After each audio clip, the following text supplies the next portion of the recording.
That makes you a... Right?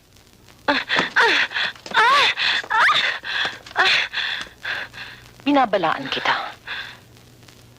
Pag hindi ka lumayo sa asawa ko, pabubuhusan kita ng sa mukha.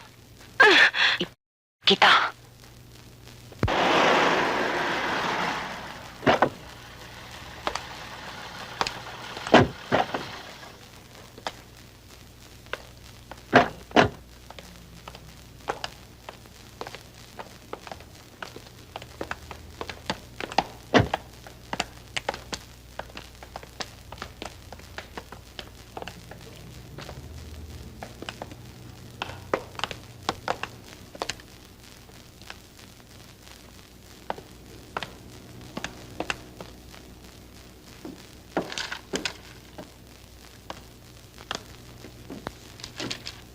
Hindi na ako naghintay na yayain mo pumasok. Hindi naman natin kailangang magbulahan eh. Alam naman nating sa asawa ko ang bahay na ito. Isa pa, hindi ka na magtatagal dito. 50,000.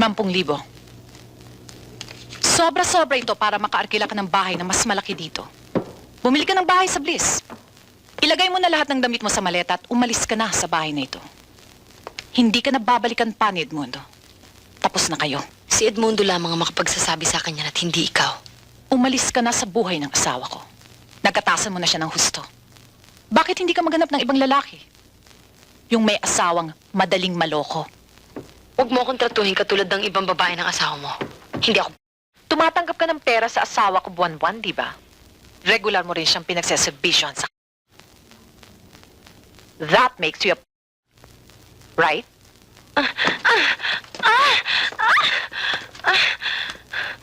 Binabalaan kita. Pag hindi ka lumayo sa asawa ko, pabubuhusan kita ng sa mukha. Kita. Siya nga pala. Mula ngayon, mayor na ulit ang itatawag mo sa mister ko. Nakakahiya namang huwag maging magalang, hindi ba?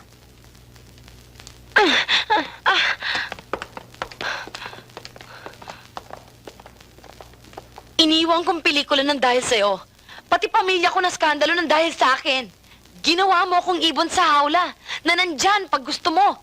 Pagkatapos ngayon, pumutak lang tong asawa mo, basta mo nila ako bibitiwan? Hindi naman kita binibitiwan. Ayaw kong mawala ka sa akin, Rachel. Kaya lang, importante sa akin ang eleksyong ito. Lolokohin lang natin sila. Babawas-bawasan muna natin ang pagkikita. Buti pa, umuwi ka muna sa inyo. Tuloy ang sustento. At anong mga oras na kailangan mo ako, andyan lang ako. At pagkatapos ng eleksyon, di balik sa dati. Eh, paano yung pabor na hinihingi ko sa'yo? Si Levi. Hindi ko nakakalimutan yon. Hayaan mo. Gagawa pa rin ako ng paraan.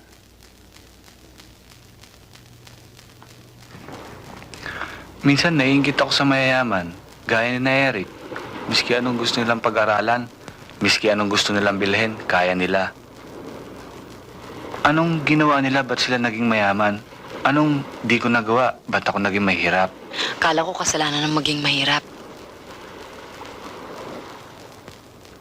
Galing din ako sa squatter. Naranasan ko rin ang lahat ng hirap. Ang magsalok ng tubig kahit na may sakit ako. Ang hindi makaangal kahit in-check habang naliligo ako. Dahil sa pinapautang niya kami ng pang-ulam. Ang halos lumuhod sa may-ari ng bahay dahil sa pinapalayas niya na kami.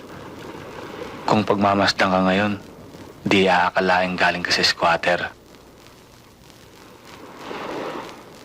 Paano ipinangako ko sa sarili ko na walang matitirang kahit na isang bahid o indikasyong naging mahirap ako. Hindi na ako babalik doon maski kailan.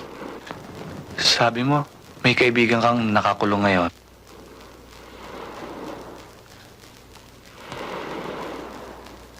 Si Levi. Sabay kaming nangarap nun eh. Sabi namin, pareho kaming yayaman, saka magpapakasal. Hindi pala pwedeng pagsabay ng pag-ibig at pangarap. Yun, napagpasyahan namin hindi kami para sa isa't isa. Umantong ako sa ganito. Hanggang ngayon, nasa kulungan pa rin siya. Mahal mo pa rin ba siya?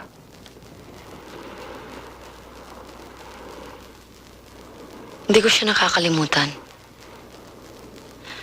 Pero wala nang mangyayari. Matagal na naming natanggap na magkaiba kami ng tinakbong buhay. Bakit? Wala. Sana umasenso rin ako kagaya mo. Rachel, mahal kita. Talaga, mahal kita. Ilang taong ka na? 18.